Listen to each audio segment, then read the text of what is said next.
Hello everyone. This is a video that is just going to take you through the IA in IB Economics. I'll go through the slides as well. I'm probably not going to read too much from them, but the overview of the IA is that you need to critically evaluate a news article. I mean, really, the essence of it is that we're trying to sort of find out the extent to which you, as an economics student, are able to read a news article, understand it as an economist, and be able to critically evaluate that news article.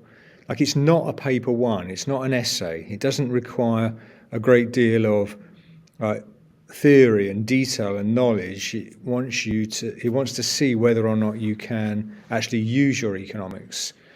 There is a connection to the concept, so you do have to make sure that your IA connects with one of these concepts, each of your three IAs. Remember, you're doing three: one micro, one macro, and one global economy. Each one is about 800 words. The article needs to be a reputable news source, so it can't be a blog or a journal.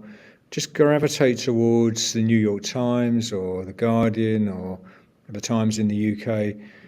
Something that is a journalist has written. Okay, so they've reported a story, and your job is to sort of understand the different points of view that story hopefully brings out. The choice of article is crucial because you need your article not to say too much. It can't have done the analysis for you, but it needs also to make statements that you can use to justify your analysis and also to reinforce the evaluation points that you make. And the article shouldn't be more than a year old from the dates that you write it. Okay. Now, when you start, you need to choose your concept. Make sure in your introduction you mention why that concept is relevant for this particular story, this particular article that you've chosen. And then you'll be aware that there are 5 criteria in which you're marked. So diagrams, 3 marks, terminology, application, the key concept itself, and evaluation. Right? So it's marked out of 14. You're going to have 3 commentaries at 14 marks each. That's 42 marks. Plus there's an additional 3 marks for the overall sort of presentation, the rubric requirements here that are shown on this slide. Now, when you come to do your diagrams, it can't be generic. If it's generic, you'll just get 2 marks out of 3. So you need to make sure that you've drawn it, and they will accept hand-drawn, but really it's better if you actually just produce the diagram yourself and try and make it pertinent to the particular story that you're writing. So that you refer to, like in this case, the Belgian dairy market. The story was obviously about something going on in Belgium. If there's any data that you can use and add to your diagram, then do so. Don't force that if there isn't data there, but if there is. And sort of make the diagram unique to your particular article. Terminology should be straightforward. Like you're not defining every word that you use. You don't need to do that, but you're just using the language of economics appropriately throughout.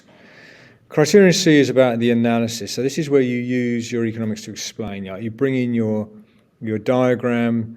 It's there because it helps explain the situation that is being shown, and you use your economic analysis. This is where it more closely resembles paper 1 and the explain part A of a paper 1, where you're just putting in some detail. But you don't want to do too much of this. It shouldn't be the primary sort of focus of your internal assessment. Again, here's another reference to the key concept. I would try and encourage you to mention your concept at least 3 times. In your introduction, you talk about why you've chosen that concept, why it's relevant. In your analysis, you may want to come back to that concept and just reference it again. And certainly in your conclusion, you want to come back to the concept and make some sort of statement around maybe, if it's government intervention. Normally you can say something like it's a very complex situation. It's very difficult for governments to intervene successfully in these markets.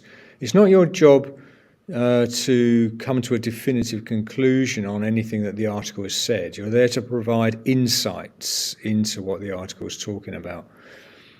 And the evaluation is where you sort of discuss that sort of key headline that's been made, The government has introduced a tax on fast food to try and reduce obesity. That's like the key focus of your internal assessment.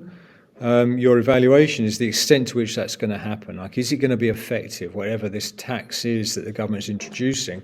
Like, why might it not work, and what might be the wider implications of that tax? So try and use quotes from the article. I would try and encourage you to use 2 or 3 quotes, a quote to sort of justify the analysis in the first place, and then a couple of other quotes which can talk about the evaluation. All right, so final reminder there to connect to the key concepts. Concepts are shown here just to remind you which ones to use. With the microeconomics one, you probably don't want to use intervention because that's more appropriate for the macroeconomics one. And there's plenty of others that you can use for microeconomics. Okay, so that should pretty much cover the whole of your internal assessment. And as I said, about 800 words throughout, using at least 300 words for your evaluation. Okay.